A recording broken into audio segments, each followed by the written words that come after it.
There have been cross-border exchanges between Israel and Hezbollah for the first time since the start of the ceasefire last week. Hezbollah started it by firing 2 mortars towards Har Dov. The IDF response came hours later with a wave of airstrikes in Lebanon. More from ILTV's Steve Leibovitz. Any hope that the 60-day ceasefire in Lebanon would completely stop incoming fire ended abruptly when Hezbollah fired 2 mortars targeting an IDF outpost on Har Dov. No damage was caused. Hezbollah claimed that they targeted Israel in response to what they called repeated Israeli violations of the ceasefire by Israeli troops inside Lebanon. Hezbollah termed its action an initial warning to Israel. The IDF response came only hours later with a wave of airstrikes, including deep inside Lebanon. Fighter jets hit Hezbollah operatives and dozens of rocket launchers and facilities. The IDF also struck the launcher used to fire the 2 mortars at Mount Dov. Israeli officials vowed that Israel will have a harsh response to any ceasefire violation. I want to emphasize, Israel is committed to the successful implementation of the ceasefire, but we will not accept a return to the situation as it stood on October 6, 2023. If violations occur, Israel will enforce. Israeli political and military leaders said that Israel remains obliged to the fulfillment of the conditions of the ceasefire agreement, but demanded that the relevant parties in Lebanon fulfill their responsibilities and prevent Hezbollah's hostile activities. Otherwise, Israel has the right and obligation to do so. And joining us now with more on the status of the ceasefire is Shiri Fein-Grossman, former head of the Foreign Policy and Regional Affairs Branch at the National Security Council. Thank you for joining us. Thanks, Idar. Happy to be here. So it didn't take long for Hezbollah to breach the ceasefire, but for now, despite an exchange of fire, are both sides still committed, still determined to uphold it? Well, it seems so, pretty much. I mean, look, the agreement has made it very not clear. Everything is not clear about it, but the ambiguity is not a coincidence. Israel is trying to set a new standard where it doesn't sit still anymore to any attempts, any future attempts to attack it. It won't stand anymore just idly by why Hezbollah are piling up and continually checking the line and to see what's a violation, what's not a violation.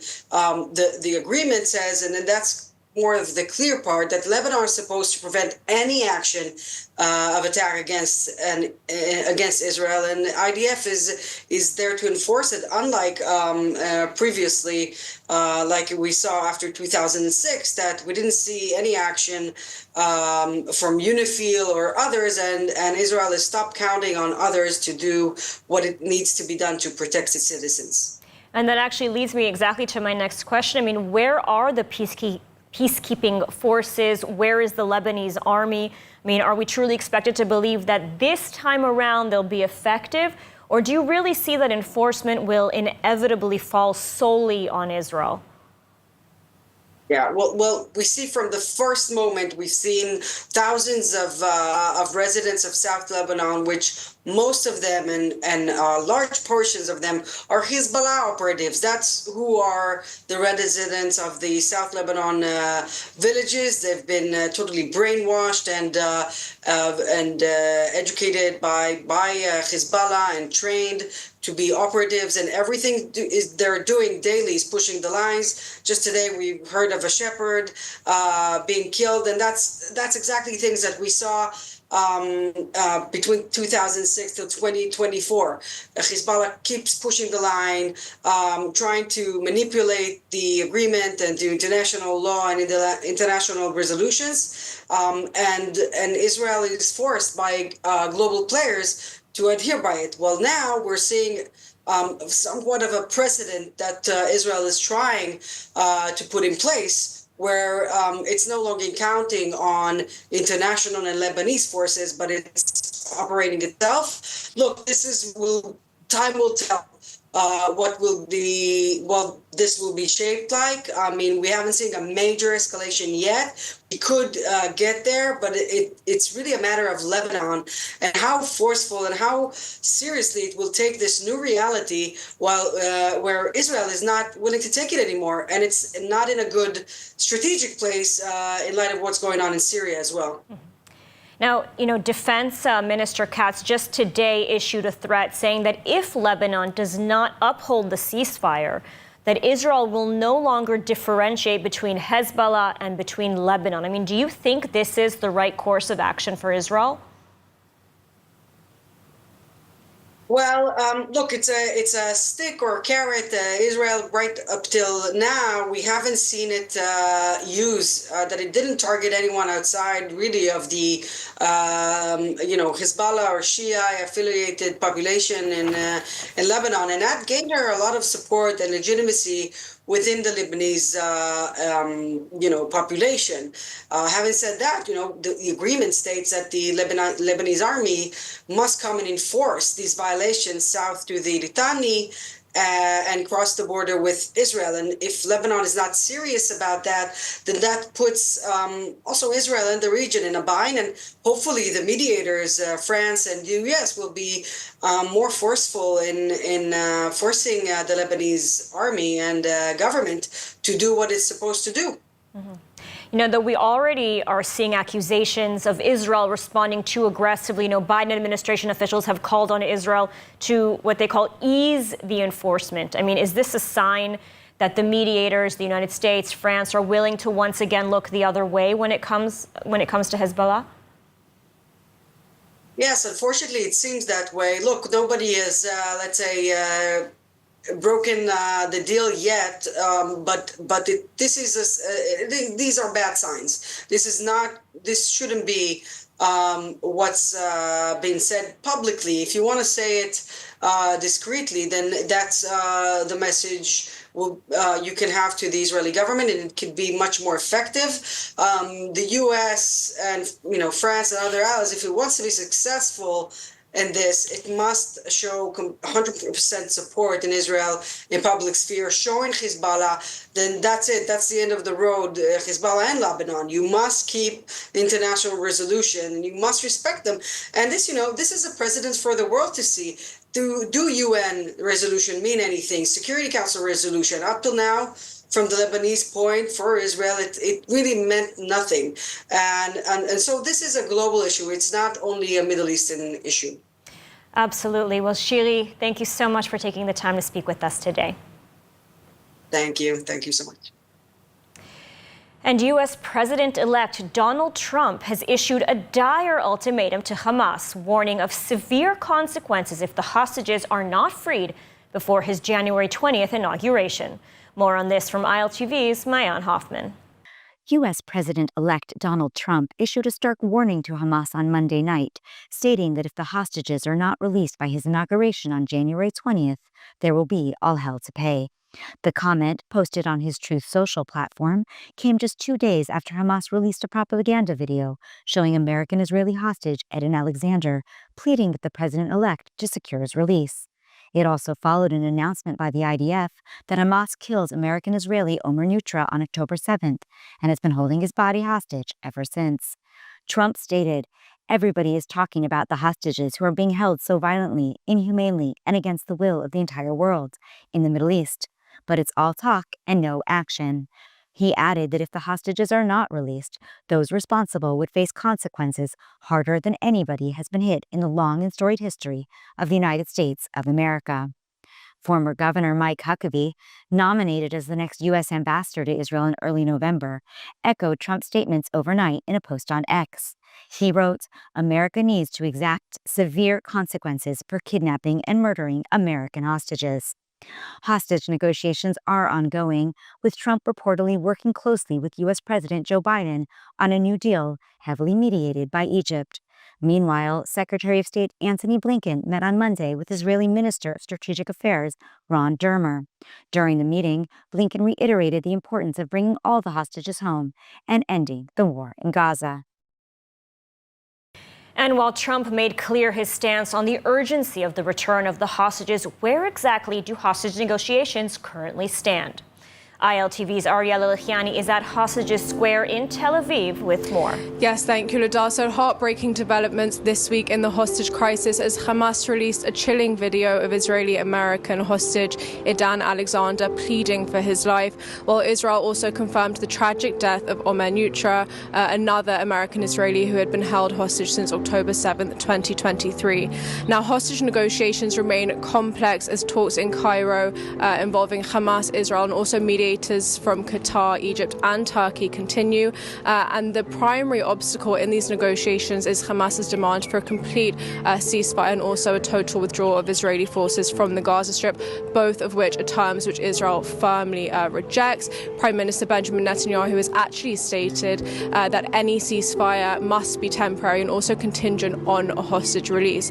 Now, meanwhile, US officials, including Secretary of State Antony Blinken and also National Security Council spokesperson John Kirby, are also increasing pressure. Blinken actually met with Israel's Minister of Strategic Affairs, Ron Dermer, to emphasize the importance and the need for progress. Now, adding to the tensions is President-elect Donald Trump, who issued a stark ultimatum warning Hamas of consequences if the hostages are not returned by January. Now, will this help? We don't know. Only time will tell. However, as negotiations are dragging on, families are growing more and more desperate, and time is quite frankly running out for many of the hostages. Many of them are in critical condition, facing neglect and starvation. So every second is crucial. Every second is crucial. Thank you, Ariella. And moving on, former U.S. Deputy National Security Advisor Victoria Coates is visiting Israel to discuss her new book, The Battle to Save the Jewish State. Victoria has held numerous top roles in politics over the past 2 decades, and ILTV's Mayan Hoffman caught up with her Monday evening at the Misgav Institute for National Security and Zionist Strategy in Jerusalem. Let's take a look. I want to get started by actually talking a little bit about the conflict. Your book, obviously centers on October 7th and the aftermath and what we have seen. What do you believe caused Israel's shift from the peace from the of the Abraham Accords, that we had this wonderful peace and prosperity, to what we had on October 7th and now the multiple wars and fronts that have ensued? No, it was really an extraordinary kind of trajectory from September 20th of 2020, when President Trump announced the Abraham Accords. We had the wonderful signing ceremony on the South Lawn of the White House, and it looked like we were headed towards, a new era for the Middle East. It took just 3.5 years of the Biden-Harris administration returning to the Obama-era policies of embracing Iran, of trying to elevate the Palestinians as an equal to Israel, to result in October 7th. And it really was very striking to me last spring that you had these two clear trajectories. You can see the policies that come to these results. And I thought that needed to be front and center in front of everybody as we went into the election, and then as a new administration started to form. So how is it possible that what we saw on October 7th didn't just stay in Israel, but in fact, we started to see it really spread all the way to the United States, to the college campuses, the rise in anti-Semitism? What do you believe connects those two entities? Well, and that's why I think it's important. This particular book, the subtitle of which is How Israel and America Can Win, was written by an American to talk about what's happening in our country, because this isn't a Jewish issue or an Israeli issue. This is a Western civilization issue, and they might be coming for Israel right now, but the United States is next. Make no mistake about it. And so I was very honored. My old boss, Senator Ted Cruz, wrote the foreword of the book all about what is happening on U.S. campuses, and what he did last year in Congress with Representative Elise Stefanik, who's about to become our UN ambassador. I think she'll do a great job defending both the United States and Israel at that questionable body. But then there's a ton in the book about the history of the U.S.-Israel alliance, why it is important, and why these folks have gone through academia to try to undermine that relationship and cast the legitimacy of both of our countries into question. So, Victoria, let's go back to this whole idea in your book that you talk about this tie between people who hate Israel, anti-Israel haters, are also anti-American. They actually hate America. Explain to me the premise of this and how you know this is true. Now, this is the most extraordinary phenomenon, and it dates back actually all the way to the 60s in the United States, became particularly virulent in the 90s on, and it's called settler colonialism. And the concept here is that the United States and Israel uniquely are countries where settlers came and took over from the indigenous people lands that were rightfully those of others, and that they are inherently racist, inherently imperial. I mean, regardless if you're an inclusive democracy, regardless if you're the product of immigrants, but you're still imperial and racist. And for that reason, fundamentally illegal. And to spare everybody else, I went through all of the college curricula that are teaching this at our finest schools in the United States. This is Penn, this is Columbia, this is Harvard. Go down the list. It's all of our Ivies, all of our great state universities have these curricula that are peer-reviewed articles about how the ICC should declare Israel illegal, and then by extension, the United States. Now, we've had these last 4 years under the Biden administration. As you mentioned, we went from the height of the Abraham Accords to where we are today.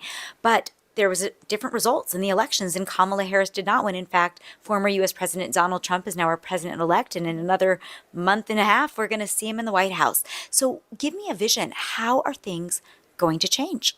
I think we're down to 52 days. Not that I'm counting, but no, I think this was a big issue in the election, because you had a lot of Jewish Americans who found that they were unable to pull a trigger as they had historically for the Democrats, and you had a lot of Muslim Americans who actually didn't like what the Biden administration was doing, but did like the fact that they knew where Trump stood. And that's kind of the paradox that got us to the Abraham Accords, is Trump's historic actions standing with Israel, his move of the embassy, the recognition of the Golan Heights. You can go down the list. That led Arab partners and neighbors to say, okay, we know where you stand. We want to stand with you. This is what we will do. President Trump will bring that clarity of vision. I think he will bring that unabashedly pro-Israel stance, because he understands this is a practical matter for the United States. I wrote the book because the United States needs Israel. We need Israel in the region, and we need Israel globally to be a partner and ally to us. And that's what I think Donald Trump will focus on. Thank you so much for being here with us today. Of course, thank you. Thank you. A single rocket was fired at Israel from southern Gaza. It was downed by air defense, and there were no injuries or damages.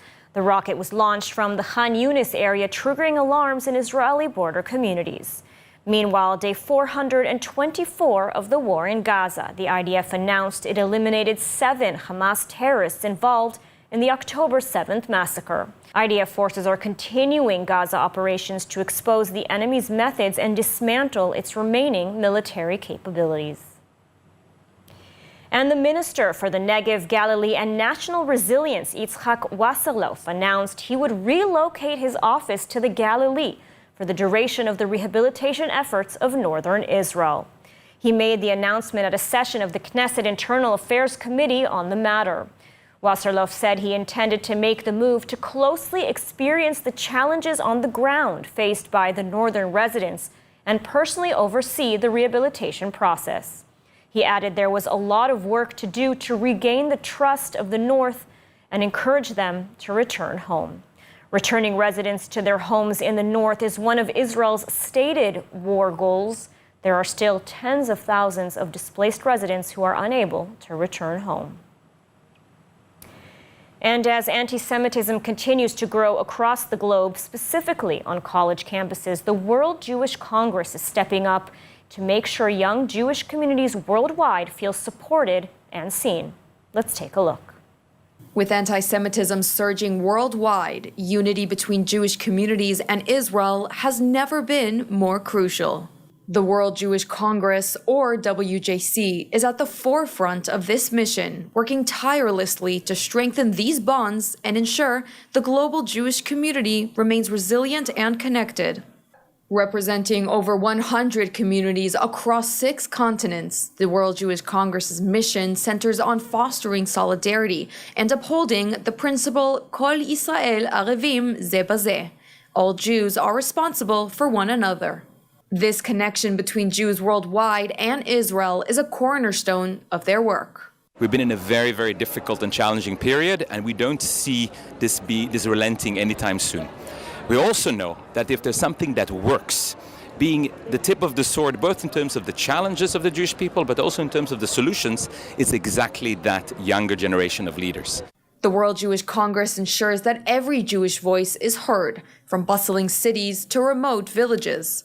By building bridges between diaspora Jews and Israel, the organization reinforces a shared identity and mutual support system. On college campuses where anti-Semitic incidents have increased, World Jewish Congress initiatives provide vital support. They engage with students facing hostility, offering resources and advocacy to combat the growing challenges of encampments and anti-Israel rhetoric. What we do on campus is we empower young people like me to take our futures in our hands and use the resources that WJC provides, like staff and educational resources, to really spread our message and ensure that we're connecting and protecting the Jewish students on our campuses. At the crux of the work that I do is making sure that Jewish students in my community feel that they have a resource to go to when they feel that something has happened on campus.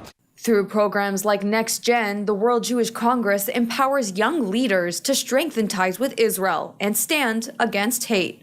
These initiatives create a global network of changemakers ready to defend and celebrate Jewish heritage. Every country has their own Jewish community organization, and WJC is basically like a conglomerate of all the organizations. So in terms of how they help students, they enable us to run our own community projects. So us fellows have to come up with our own projects for what will best help the community, and then WJC support us through resources and mentoring. As threats intensify, the World Jewish Congress continues to champion unity, ensuring that Jews worldwide and Israel stand together, strong, protected, and united. We have so many challenges, but we also know that there's much more that unites us than separates us. Jewish organizations need to work together with partners such as the JNF because we all want the same thing. We want to have a better Jewish future and a better Jewish tomorrow. The young people are going to empower it. The spirit of Jewish unity is what's going to make it happen. The World Jewish Congress reminds us unity is our greatest strength. In facing anti-Semitism, supporting Israel, and empowering the next generation, they ensure that the Jewish people remain connected and resilient. And now we want to give a big congratulations to our very own Emily Schrader for receiving the Sylvan Adams Bonei Tzion Prize, awarded for her contributions to the State of Israel through journalism and activism. The Nefesh B'Nefesh Bonei Tzion Award recognizes the achievements of Anglo-Olim and their contribution to the State of Israel. Awarded the Young Leadership Award, Emily has proved to be a voice of the younger generation when it comes to shedding light on Israel-Iran relations and the ever-growing alliance between Iranians against the regime and Israelis. So here at ILTV, we congratulate and applaud Emily for this achievement. It is so well-deserved. Congratulations, Emily. And now, let's take a look at the weather forecast. Mostly clear skies are expected tonight around the country, and temperatures should reach lows of around 10 degrees Celsius or 50 degrees Fahrenheit. Then tomorrow, mostly sunny skies are expected alongside cold temperatures set to reach highs of only 19 degrees Celsius or 67 degrees Fahrenheit. And that's a wrap for today's news. For the latest updates from Israel on all your devices, be sure to follow our ILTV channel, subscribe to our newsletter, and explore our website, iltv.tv. Stay informed with the latest news straight from the heart of Israel. I'm Ladar Gavelazi. Be well, stay safe, and thank you so much for watching.